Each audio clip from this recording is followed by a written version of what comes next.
Hey guys, thank you so much for watching. Today I am planting my first, well, not my first, planting some summer containers today, and I am so excited.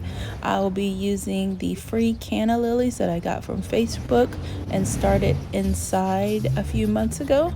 And then I'll also be using some Coleus.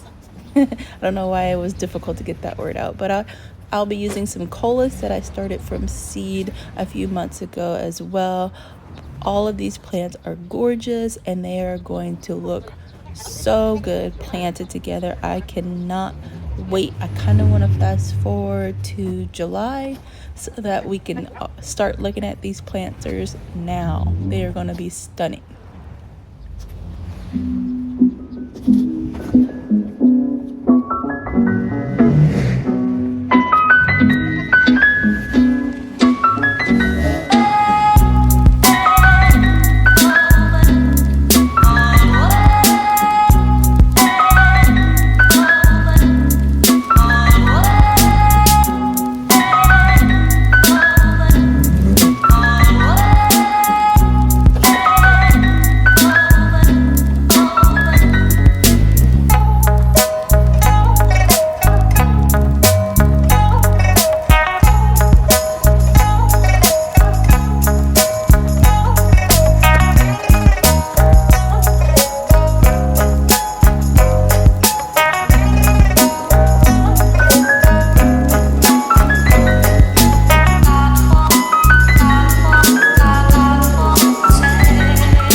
These are the Pineapple Surprise Coleus, stunning. Chocolate Mint Coleus, stunning. Alongside my free cannas from Facebook Marketplace. I think these are going to be beautiful containers. As long as I can keep them watered, these plants will grow like crazy. Let me know if you guys have any questions about these planters or any of the plants that I used, and I will see you guys in the next video. Bye.